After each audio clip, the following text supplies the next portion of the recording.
ನಮಸ್ಕಾರ ರಿವ್ಯೂ ಚಾನೆಲ್ಗೆ ಸ್ವಾಗತ. ನಾನು ಸೌಖ್ಯ ಗಾಂವ್ಕರ್.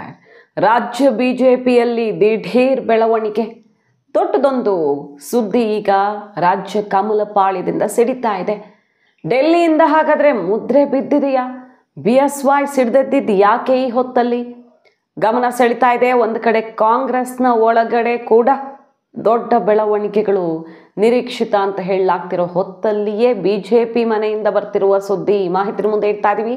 ಮಿಸ್ ಮಾಡಿದ್ರೆ ನಮ್ಮ ಚಾನಲ್ನ ಸಬ್ಸ್ಕ್ರೈಬ್ ಮಾಡಿ, ನಿಮ್ಮ ಅಭಿಪ್ರಾಯ ಕಮೆಂಟ್ ಮಾಡಿ ತಿಳಿಸಿ. ವೀಕ್ಷಕರೇ, ಡಿಸೆಂಬರ್ ಅಂತ್ಯದ ಒಳಗಡೆ ರಾಜ್ಯ ರಾಜಕಾರಣದಲ್ಲಿ ಯಾರು ಊಹೆ ಮಾಡದಂಥ ಬೆಳವಣಿಗೆಗಳಾಗ್ತಾವ. ಅದು ಕಾಂಗ್ರೆಸ್ ಬಿಜೆಪಿ ಎರಡೂ ಕಡೆ ಕೂಡ.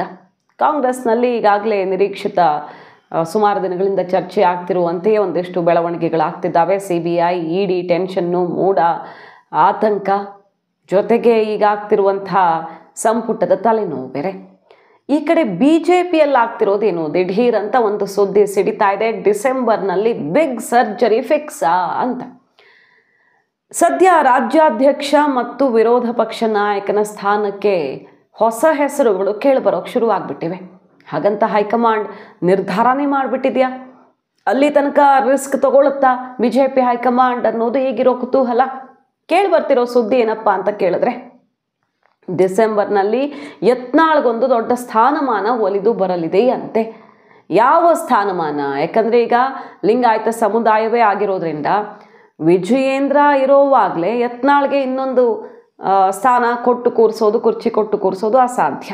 ಇಲ್ಲ ಅವ್ರನ್ನ ಪ್ರತಿಪಕ್ಷ ನಾಯಕರನ್ನಾಗಿ ಮಾಡ್ತಾರ, ಅಶೋಕ್ ಅವ್ರನ್ನ ಇಳಿಸಿ ಅಂತ ಹೇಳೋಕೆ ಹೋದರೆ ಎರಡೂ ಕಡೆ ಒಂದೇ ಸಮುದಾಯಕ್ಕೆ ಮಣೆ ಹಾಕೋದಕ್ಕೂ ಸಾಧ್ಯವಿಲ್ಲ.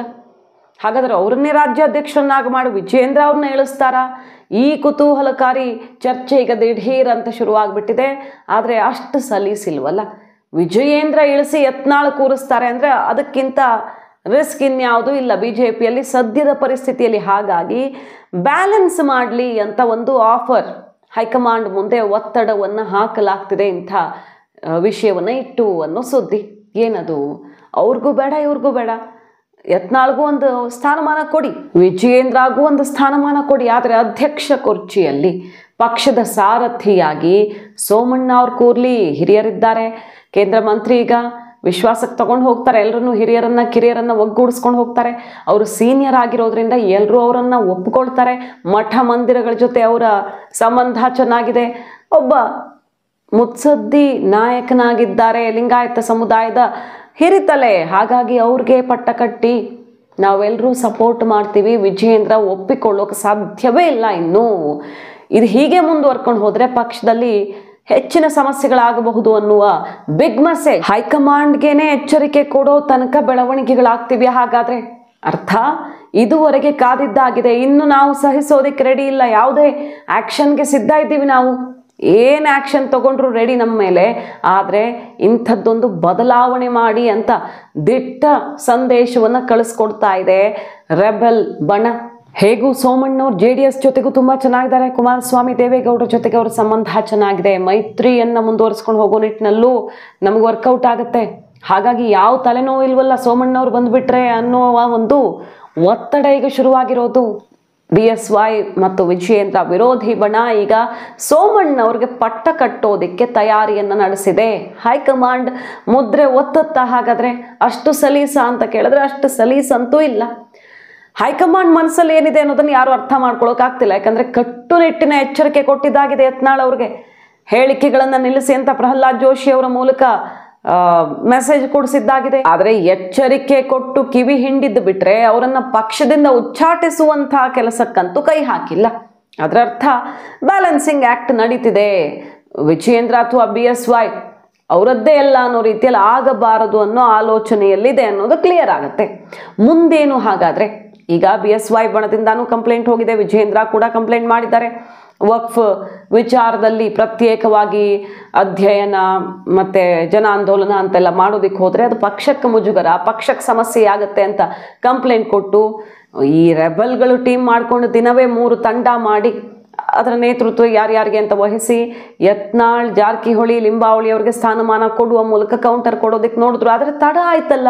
ಇದನ್ನು ಮುಂಚೆನೇ ಮಾಡಿಬಿಟ್ಟಿದ್ರೆ, ಈಗ ಮಾಡೋದನ್ನ ವಿಜಯೇಂದ್ರ ಮುಂಚೆನೇ ಮಾಡಿಬಿಟ್ಟಿದ್ರೆ ಸಮಸ್ಯೆನೇ ಬರ್ತಿರ್ಲಿಲ್ಲ, ರೆಬಲ್ಗಳಿಗೆ ಅವಕಾಶನೇ ಇರ್ತಿರ್ಲಿಲ್ವಲ್ಲ ಅನ್ನೋ ಚರ್ಚೆ ಆಯಿತು. ಇವ್ರ ಪ್ಲಾನ್ ಅವ್ರು ಹೈಜಾಕ್ ಮಾಡಿದ್ರ, ಅವ್ರ ಪ್ಲಾನ್ ಇವ್ರು ತಗೊಂಡ್ರ ಅನ್ನುವಂಥ ಜಟಾಪಟಿ ಕೂಡ ಆಯಿತು. ಹೈಕಮಾಂಡ್ ಈಗ ಮಧ್ಯಪ್ರವೇಶ ಮಾಡಿ ಒಂದು ಕ್ಲಿಯರ್ ಕಟ್ ಮೆಸೇಜ್ ಕೊಟ್ಟಿದೆ. ಸದ್ಯ ರಾಜ್ಯಾಧ್ಯಕ್ಷರಾಗಿ 3 ತಂಡಗಳನ್ನು ಏನು ರಚನೆ ಮಾಡಿದ್ದಾರೆ ಅದನ್ನೇ ಫಾಲೋ ಮಾಡಬೇಕು. ಇದರಲ್ಲಿ ಎರಡನೇ ಮಾತೇ ಇಲ್ಲ.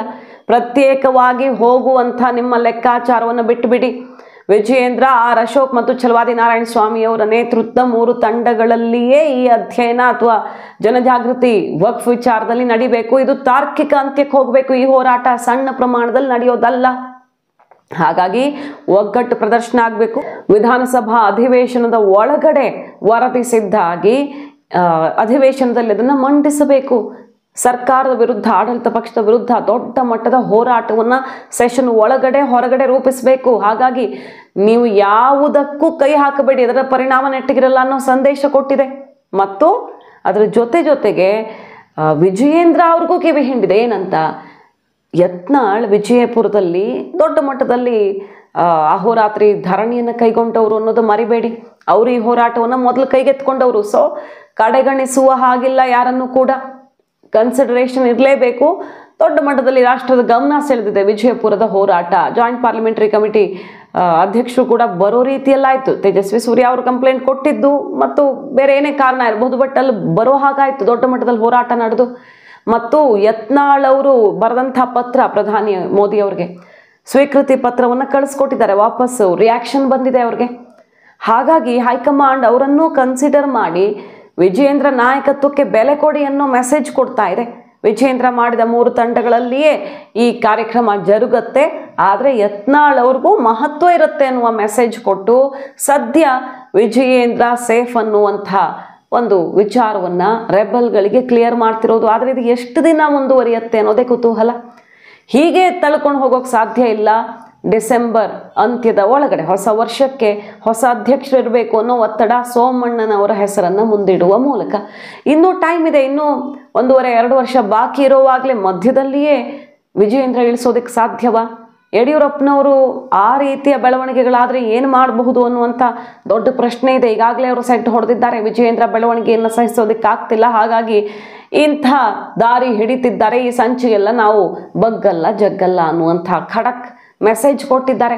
ಹಾಗಾಗಿ ರೆಬಲ್ಗಳಿಗೆ ಸೆಡ್ಡು ಹೊಡೆಯೋದಕ್ಕೆ BSY ಟೀಮ್ ಕೂಡ ರೆಡಿ ಆಗಿಬಿಟ್ಟಿದೆ. ರಾಜ್ಯ BJPಯಲ್ಲಿ ಸಂಘರ್ಷದ ವಾತಾವರಣ ಮನೆ ಮಾಡಿರೋದು. ಈಗ ಹೈಕಮಾಂಡ್ ಮಧ್ಯಪ್ರವೇಶ ಮಾಡಲೇಬೇಕಾದ ವಾತಾವರಣ, ಅನಿವಾರ್ಯ ಪರಿಸ್ಥಿತಿ. ಇದು ಹೀಗೆ ಮುಂದುವರೆದ್ರೆ ಪಕ್ಷಕ್ಕೆ ಬಹಳ ಕಾಸ್ಟ್ಲಿ ಆಗುತ್ತೆ.